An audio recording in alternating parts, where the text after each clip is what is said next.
Ahli Jerman diam-diam beralih dukungan ke Rusia lebih baik mengecewakan Ukraina.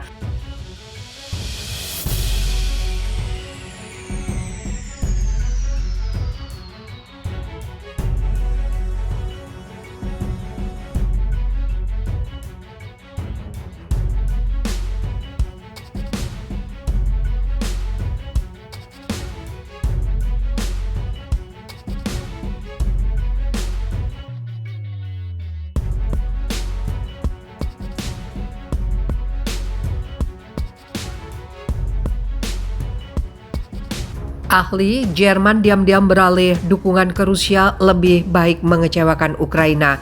Jerman sedang dalam negosiasi rahasia dan siap untuk berhenti membantu Kiev agar tidak mempermalukan Rusia.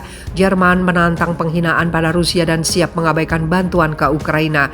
Seorang ahli di Institut Hudson di Washington, Peter Raff, menulis dalam sebuah artikel untuk majalah Kebijakan Luar Negeri yang menggambarkan jika ada yang salah terkait dukungan negaranya pada Ukraina.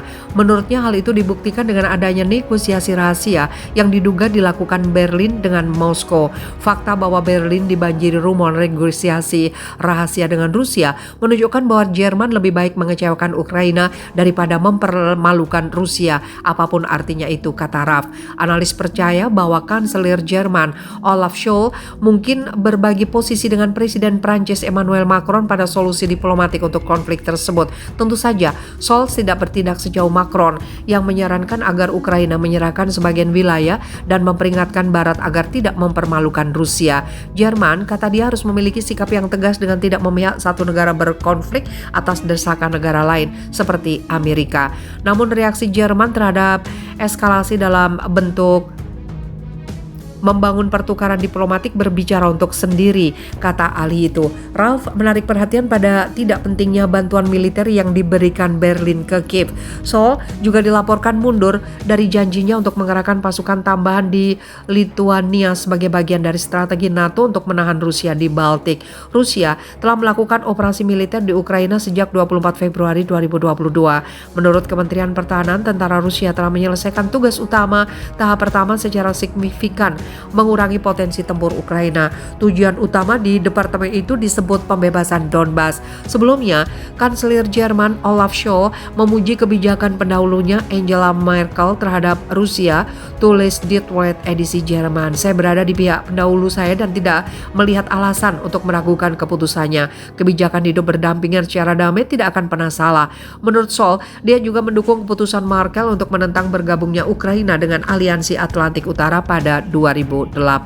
Setiap negara yang ingin menjadi anggota harus memenuhi kriteria untuk bergabung dengan NATO. Maksudnya Ukraina ke dalam blok itu tidak ada dalam agenda. Seperti yang dikatakan Merkel sendiri, dia masih menganggap benar bahwa dia bereaksi negatif terhadap gagasan Ukraina bergabung dengan NATO.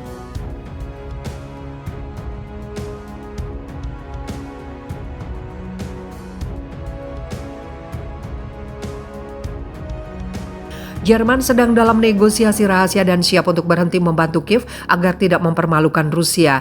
Jerman menantang penghinaan pada Rusia dan siap mengabaikan bantuan ke Ukraina.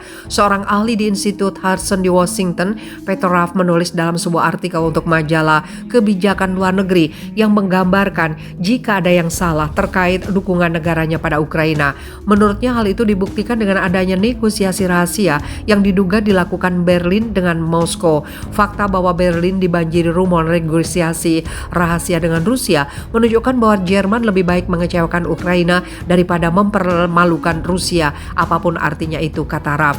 Analis percaya bahwa Kanselir Jerman Olaf Scholz mungkin berbagi posisi dengan Presiden Prancis Emmanuel Macron pada solusi diplomatik untuk konflik tersebut. Tentu saja Scholz tidak bertindak sejauh Macron yang menyarankan agar Ukraina menyerahkan sebagian wilayah dan memperingatkan Barat agar tidak mempermalukan Rusia. Jerman, kata dia, harus memiliki sikap yang tegas dengan tidak memihak satu negara berkonflik atas desakan negara lain seperti Amerika. Namun reaksi Jerman terhadap eskalasi dalam bentuk membangun pertukaran diplomatik berbicara untuk sendiri, kata ahli itu. Ralph menarik perhatian pada tidak pentingnya bantuan militer yang diberikan Berlin ke Kiev. Seoul juga dilaporkan mundur dari janjinya untuk mengerahkan pasukan tambahan di Lithuania sebagai bagian dari strategi NATO untuk menahan Rusia di Baltik. Rusia telah melakukan operasi militer di Ukraina sejak 24 Februari 2022. Menurut Kementerian Pertahanan, tentara Rusia telah menyelesaikan tugas utama tahap pertama secara signifikan, mengurangi potensi tempur Ukraina. Tujuan utama di departemen itu disebut pembebasan Donbas. Sebelumnya, Kanselir Jerman Olaf Scholz memuji kebijakan pendahulunya Angela Merkel terhadap Rusia, tulis Die Welt edisi Jerman. Saya berada di pihak pendahulu saya dan tidak melihat alasan untuk meragukan keputusannya. Kebijakan hidup berdampingan secara damai tidak akan pernah salah. Menurut Scholz, dia juga mendukung keputusan Merkel untuk menentang bergabungnya Ukraina dengan Aliansi Atlantik Utara pada 2008. Setiap negara yang ingin menjadi anggota harus memenuhi kriteria untuk bergabung dengan NATO. Maksudnya Ukraina ke dalam blok itu tidak ada dalam agenda. Seperti yang dikatakan Merkel sendiri, dia masih menganggap benar bahwa dia bereaksi negatif terhadap gagasan Ukraina bergabung dengan NATO.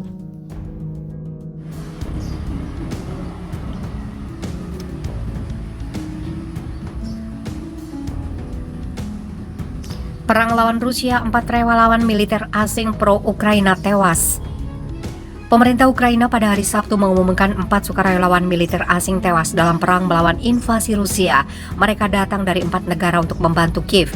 Legiun Pertahanan Internasional Ukraina, sebuah brigade sukarelawan resmi, mengumumkan bahwa relawan asal Jerman, Belanda, Australia, dan Perancis telah meninggal, namun tidak dirinci tanggal kematian mereka. Kami kehilangan saudara-saudara kami dalam pertempuran, tetapi keberanian mereka, ingatan dan warisan mereka akan selamanya menginspirasi kami, kata Legiun Pertahanan Internasional Ukraina dalam sebuah pernyataan yang dilansir AFP. Wartawan AFP di Kharkiv pada bulan lalu hadir pada pemakaman 21 Mei untuk warga negara Belanda yang disebutkan dalam pernyataan Ronald Vogeler. Rekan-rekannya mengatakan dia telah dibunuh beberapa hari sebelumnya oleh serangan artileri. Pemerintah Australia melalui Departemen Luar Negeri mengkonfirmasi bahwa 1 warganya tewas pada Mei. Surat kabar Mercury di Tasmania mengidentifikasi pria itu sebagai Michael Charles O'Neill, 47 tahun. Perancis pada hari Jumat mengkonfirmasi bahwa seorang warganya yang jadi sukarelawan militer di Ukraina tewas dalam pertempuran melawan Rusia di wilayah Kharkiv. Pernyataan pemerintah Ukraina pada hari Sabtu disertai dengan foto-foto relawan militer asing yang menunjukkan mereka mengenakan kamuflase dan membawa senjata. Legiun Pertahanan Internasional Ukraina mengatakan di situs webnya bahwa warga dari sejumlah negara termasuk Denmark, Israel, Polandia, Latvia, Kroasia, Inggris, Belanda, dan Kanada telah bergabung dalam barisan mereka.